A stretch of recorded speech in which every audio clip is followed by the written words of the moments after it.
For many, kohlrabi is considered one of the most boring vegetables out there. It's usually just eaten raw or perhaps made into a light soup. Today, I'm going to show you how I transform this humble little gem into truly delicious steaks served with an absolutely incredible pepper sauce that you'll want to put on absolutely everything. If your mouth is watering already, then stay tuned. I'll show you how it's done.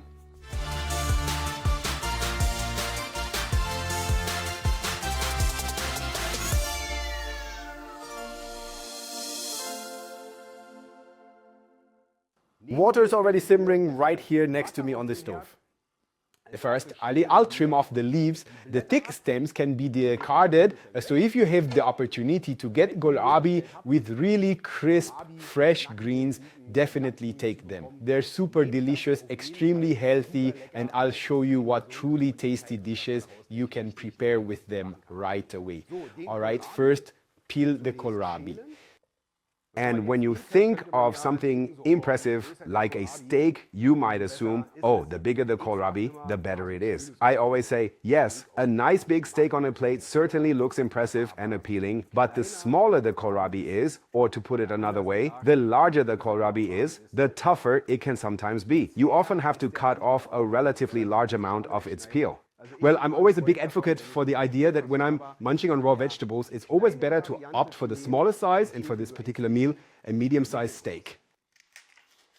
So peel them very carefully, making sure that all the woody parts are truly cut away. Is that what I said? And actually, it's like this. When I'm finished with these two little darlings here, then this is a dish, if you consider it without any side dishes, for 2 people. Of course, you can still add some nice potatoes later or various other accompaniments.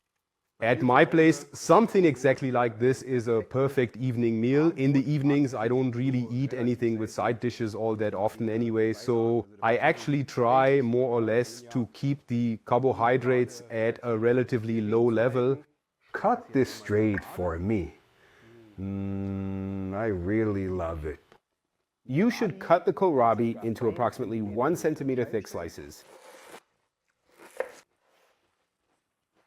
And then I'll add the slices into the simmering water for approximately 6 to 8 minutes. The water here shouldn't be boiling at a full rolling boil, but rather it should just gently simmer, lightly bubbling away. Put the lid back on. And while the kohlrabi slices are gently cooking in here, I'll get started on the delicious marinade. For that, I'll mix in a bowl 3 tablespoons of olive oil together with 1 teaspoon of maple syrup, a good pinch of salt, half a teaspoon of sweet paprika powder or smoked paprika powder, a generous amount.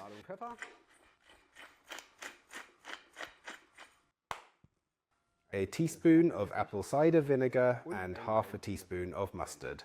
Stir it until it's nice and smooth, then set it aside for a moment. The secret to a kohlrabi steak is not just the seasoning, but how do I give it texture. Therefore, it's really important that I don't just throw the raw kohlrabi into the pan and sear it. Then I might have beautiful roasted flavors on the outside, quite delicious, but inside it's still raw. It should naturally be that when you later pierce it and cut through it, you simply have a really delicious consistency, plus a lot of flavor on the surface. So the kohlrabi steaks are simmering, the marinade is ready, then I'll get to the quick salad on heiß. For this, I'll first prepare one of my favorite dressings, one of my absolute standard go-to dressings. Into a bowl, I'll add 1.5 tablespoons of olive oil, a good splash of maple syrup, a pinch of salt, and some pepper. And the juice of half a lemon. Give it a quick taste to adjust the seasoning. Very good. It should now have a good balance between a slight sweetness and acidity. The sweetness can be a little bit more reduced here because a sweet component will be added to the salad very soon. Then I take the leaves and I'll just finely slice them into thin strips. And as I mentioned right at the very beginning, if you ever have the opportunity to get kohlrabi with such good, crisp, fresh, leafy greens, you should absolutely always buy it. Absolutely delicious, packed with really good vitamins and essential nutrients. You must never ever throw these away. You can easily add them to your vegetable stir fries. You can make delicious pestos from them. You can also mix them into your pasta dishes. So you can truly enjoy it, whether it's cooked or eaten raw. It's absolutely delicious and incredibly tasty. I'll add this directly to the dressing now. If you're interested, I made a really delicious kohlrabi risotto last year or the year before, where I also used the leafy greens. Absolutely delicious, perfectly presented, truly fantastic. So just set aside, the kohlrabi is ready. I'm taking the slices out directly.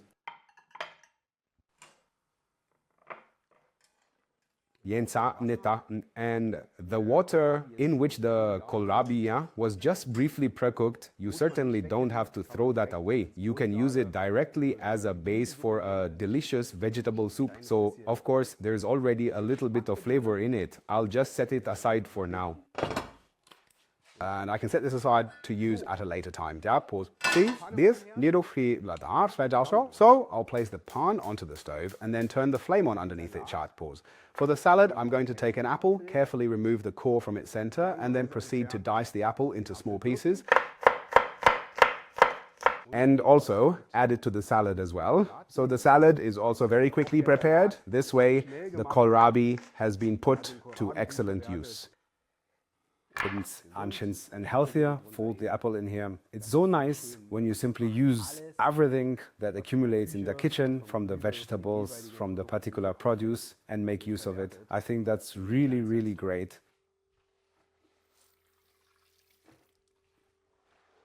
So then I'll just grab myself a little bit of paper towel. Just quickly dab the surfaces here once over. Add a small splash of olive oil to the pan. Turn the heat down right here, then add the kohlrabi slices.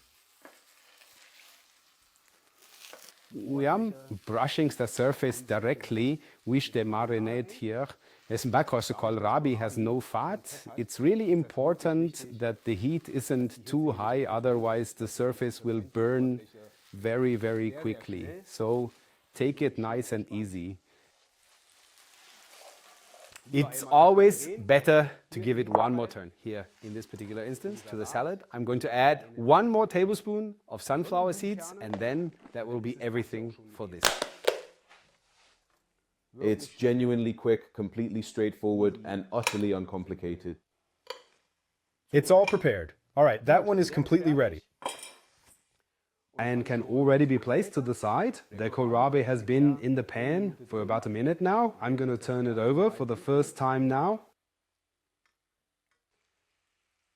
And now the entire reverse side of this piece is being thoroughly coated with the marinade. This is going to be incredibly delicious.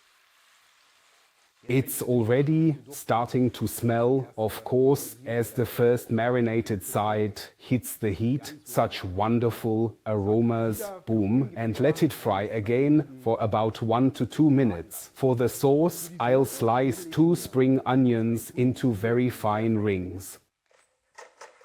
And it's also prepared very quickly. As here, I'll already be using the pan drippings from the kohlrabi steaks. Yes, like a quick pan sauce. A pan sauce is really nothing more than simply using the drippings, the roasted bits from whatever you fried. Then I'll take a clove of garlic and finely chop it. And then we'll turn it over once more. Oh, that looks absolutely wonderful. So, I'm quite sure you can probably already see it very clearly on the camera right now. The flavor that's developing on the surface right now, it's absolutely incredible. So, time to brush it again. So, what's completely useless for kohlrabi, if you just marinate it beforehand, like putting the raw slices in a marinade and letting them sit, that simply won't work. Kohlrabi has such a high density, so nothing gets absorbed, right? What's really important is to par cook it, then fry it, marinate it, and keep turning it so that real flavor develops on its surface. So I'll just turn on the back burner. I'm setting the oven to 60 degrees convection so that when the steaks are ready to come out, I can keep them nice and warm for a little bit. The sauce also needs another 3 or 4 minutes more. Turn around again.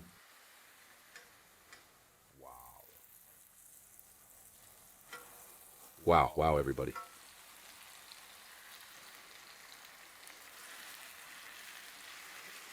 And into the marinade, you can, of course, also just throw in absolutely any spices that you personally enjoy. Yeah. I had, for instance, in that vegan crispy drumstick video, also shown you a roasted chicken seasoning blend. So for those of you who might say, oh, I'm not quite sure how to approach seasoning properly, then just go ahead and buy yourselves a gyro seasoning or a roasted chicken seasoning, you know. It contains all sorts of dried herbs and delicious spices, all mixed in there. You can also just slap it on here with a little bit of oil, absolutely no problem at all. Otherwise, it's really not difficult to prepare a delicious marinade with some paprika powder, soy sauce, or whatever else you might have readily available at home. So in a measuring cup, I'm going to prepare a vegetable broth, a very light one, 350 milliliters. All right then, let's just take a look at this. Yes, we'll need to give it another 30 seconds from this side. Wow. And then these parts will be completely finished. Let's get these things out. They're going to be absolutely super, super delicious. And into the oven briefly to keep warm. For the sauce, I'm now adding directly into the pan drippings 3.5 milliliters of vegetable stock and directly into it spring onion and garlic. I won't saute them separately here. I already have plenty of roasted flavors from the spices in there, and I'll season the whole thing with a decent dash of vegan Worcester or Worcestershire sauce, the juice of half a lemon, a teaspoon of mustard, and 1.5 teaspoons of pickled green peppercorns. Then add a 1/4 teaspoon of sweet paprika powder and let it gently simmer for about a minute. So, I'm adding the very last bit of this broth directly into the pots. I'm also going to add a small splash of maple syrup to this. You can also use a pinch of sugar or perhaps some agave nectar or really any other sweetener you might have on hand. Once the sauce has gently simmered for approximately 1.5 minutes, I'll then add 1 tablespoon of either cashew butter or white almond butter. This really helps to thicken up the sauce beautifully. If you don't have any almond butter or cashew butter readily available at home, you could also use a plant-based cooking cream as an alternative. And this is how you can effortlessly and quickly whip up a delicious fun sauce, a quick pepper sauce, in no time at all. It's so incredibly delicious.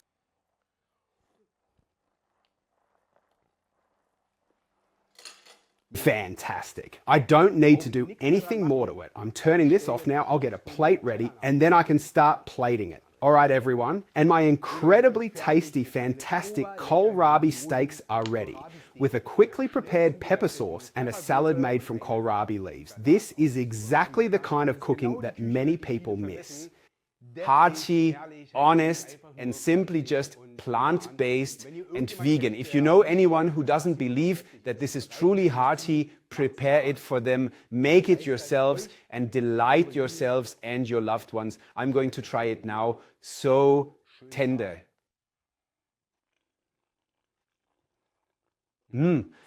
This is truly so delicious. The kohlrabi brings a really delicious sweetness to it and has a truly fantastic consistency. You can cut it super easily and softly, but it still has a really nice and pleasant bite. The sweetness comes out very well. The spiciness of the green pepper fits perfectly here. The sauce has a nice acidity and a very slight aroma of mustard. I'll share the link to my kohlrabi risotto with you. You absolutely have to try making it yourselves. It has a truly, truly delicious topping. And here, the entire kohlrabi has been fully utilized. So if kohlrabi has only been a raw vegetable for you until now, you should definitely try this recipe, try this. I hope you truly enjoy it. I hope that you really liked this video. Then please consider leaving a like. Please feel free to leave a kind and lovely comment. Give it a try yourselves, and I hope you all enjoy it. Until we meet again next week, make sure to stay fit, healthy, and cheerful. Your Alex. Ciao, ciao.